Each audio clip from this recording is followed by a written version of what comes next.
เบื่อคนบ้านนอกเด้มีบ้านก็ถ่ายคลิป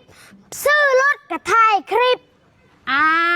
วคันกูบ้านนอกมึงกะจิบ้านนอกน้ำกูนี่แหละมินตาอ่านคอมเมนต์อ้าวคอมเมนต์อีกแล้วติแม่นเบื่อพวกบ้านนอกแม่นซื้อรถก็ออกอันกระถ่ายคลิปขึ้นบ้านกระถ่ายคลิปก็อัพคลิปลงพี่น้องเด้อขออนุญาตพื้นที่นี้เนาะก็คือความภูมิใจสิว่าจังใดคือความภูมิใจอีหลีเนาะอันซื้อรถทีบได้คันหนึ่งกับสิโพดเนาะแล้วก็อันนั้นมันคือสิ่งที่เฮ็ดแล้วเฮาได้หั่นนะทุกคนมันอาจจะน้อยสำหรับคนอื่นก็ตามอย่างที่ก้อยบอกเนาะอันนี้นะบ่ได้แม่นเฮือนก้อยเนาะเฮือนก้อยเนี่ยก้อยขึ้นมาแล้วขึ้นมาได้จะ2 ปีจะ3 ปีแล้วอยู่ลาวส่วนรถอันนี้ก็คือรถมาดามดำรถก้อยก็อยู่ลาวก้อยก็ซื้อมาก่อนหน้านี้มา2 ปีแล้วเนาะสำหรับของก้อยเนาะเพราะฉะนั้นทุกคนอันนี้นะก็คือของเพื่อนของหมู่คู่ร่วมธุรกิจเนาะคือกว่าที่จะมีมันอย่างที่ก้อยบอกไงโรงงานผลิตเครื่องสำอางโกดังบักใหญ่และมีเฮือนมีรถมีอีหยังขนาดนี้ทุกคนมันต้องสู้ขนาดใดเพราะฉะนั้นสำหรับคนอื่นมันอาจจะน้อยแต่สำหรับเฮานะเฮาบ่ได้คิดซ้ำบ่ฝันซ้ำนะว่ามันจะมาเฮาจะมาแตะถึงจุดนี้ได้แต่ว่ามื้อนี้นำเฮาเฮ็ดได้แล้วเฮาก็เลยว่าเฮาก็อัพคลิปเฮาน่ะสายอัพคลิปสายคอนเทนต์อยู่แล้วเนาะพี่น้องเนาะขนาดว่าเฮาอ่ะนะมื้อนี้หั่นน่ะมีเงินหั่นน่ะ 10,000 ก็ยังอัพทุกคนดีใจภูมิใจ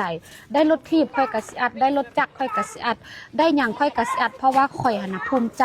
เด้อพี่น้องเด้อภูมิใจแฮงเด้สิว่าไทยบ้านนอกก็แม่นก็มาแต่บ้านนอกอีหลีเนาะ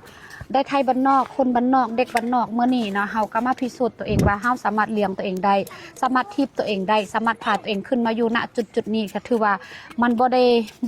ด้ล่วงหลายสำหรับคนที่มีแต่สำหรับเฮานะมันเกินฝันแล้วก็ถือว่าภูมิใจพอใจเนาะและคอมเมนต์นี้อ่านให้แน่ไผที่มีกี้ไผที่ฮีมินตอคอซ้ำเหือเรือรังกางเกงเปียกกางเกงเนาและที่สำคัญคือประจำเดือนมาน้อยมากระปิดกระปล่อยมาแล้วเจ็บท้องมาน้อยมาแล้วบางคนส่วงล่างพังเปลี่ยนผู้ตลอดมีพอสพกะบ่แน่นบอกกระซับและที่สำคัญแบบว่าประจำเดือนมาบัดใดเจ็บท้องหน่อยปวดท้องหน่อยกิน2 แคปก่อนนอนเด้อ